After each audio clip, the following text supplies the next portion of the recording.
बसपा कांग्रेस के बहकावे में तो नहीं आएंगे ना। दूर तक भी मत पटकने देना, दूर तक भी नहीं। तीसरे चरण में बुंदेलखंड का दंगल।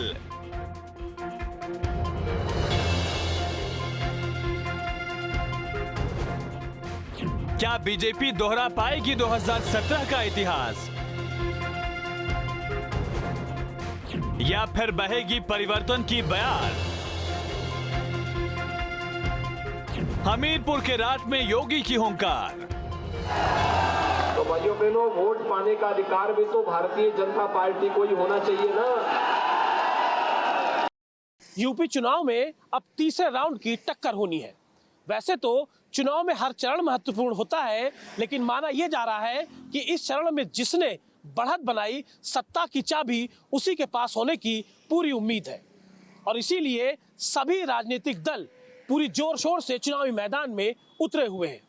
इसी कड़ी में सीएम योगी आदित्यनाथ ने हमीरपुर के राट में एक चुनावी रैली की और विकास के नाम पर जनता से वोट देने की अपील की। हमने तय किया है हर युवा को स्मार्टफोन और टैबलेट उपलब्ध करवाने का कार्य करेंगे।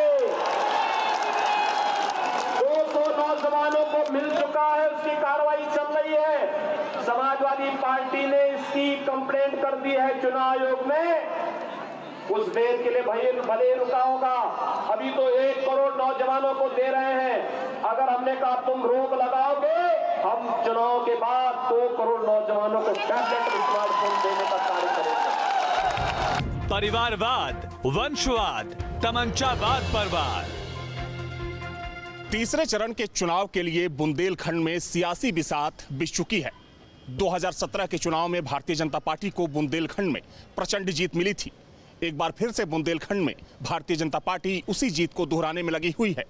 वहीं बुंदेलखंड से समाजवादी पार्टी पर जोरदार हमला बोलते हुए सीएम योगी ने कहा कि तमंचावादी और माफियावादी पार्टियां प्रदेश का विकास नहीं कर सकती हैं।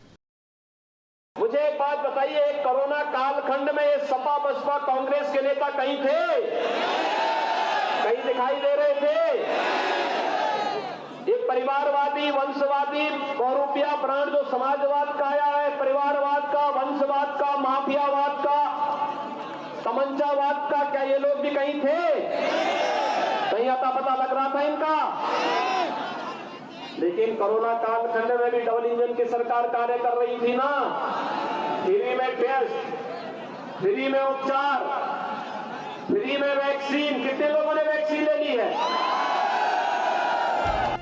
किसकी राजनीति बोतल में होगी बंद? रात में मुख्यमंत्री ने कोरोना वैक्सीन को लेकर विपक्ष को आड़े हाथ लिया। उन्होंने कहा कि जैसे कोरोना के जिन को बोतल में भरकर बंद किया, ठीक उसी तरह जनता भी विपक्ष की राजनीति को खारिज करेगी।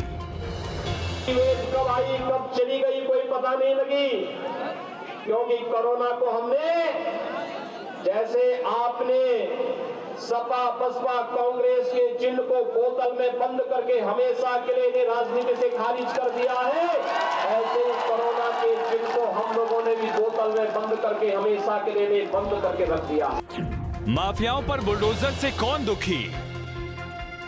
चुनावी रैली में मुख्यमंत्री ने दावा किया कि प्रदेश में कानून का राज कायम है और साथ ही माफियाओं पर चल रहे बुलडोजर की कार्रवाई पर सवाल उठा रहे विपक्ष पर निशाना साधा। ये राशन पहले सपा की सरकार में कहां चला जाता था? खा जाता था सिपाही खानदान, उनके गुर्दे खा जाते थे, गरीब देखता रह जाता था। आज कह रहे हो कि घी देंगे। अरे जब मौका मिला था तब तो सब गरीबों का हजम कर गए थे। आज देंगे कहां से? आज तो जनता इस लायक ही नहीं छोड़ रही कि वे दे सके। आज कहते हैं कानून अच्छा करेंगे। अरे अच्छा तो हम कर ही चुके हैं। आप सोचिए, आपने समाजवादी पार्टी के नेताओं का बयान किसी अच्छे कार्य में सराहना करते हुए देखा है क्या कभी? वैसे समाजवादी पार्टी से अच्छे की उम्मीद की भी नहीं जा सकती। पॉलिटिकल पिक्चर में बुंदेलखंड की लड़ाई बेहद दिलचस्प हो गई है। सीएम योगी आदित्यनाथ ने हमीरपुर के राठ में जहां विपक्ष पर तीखे प्रहार किए, तो मंगलवार को अखिलेश यादव ने बीजेपी पर तीखा हमला बोला था।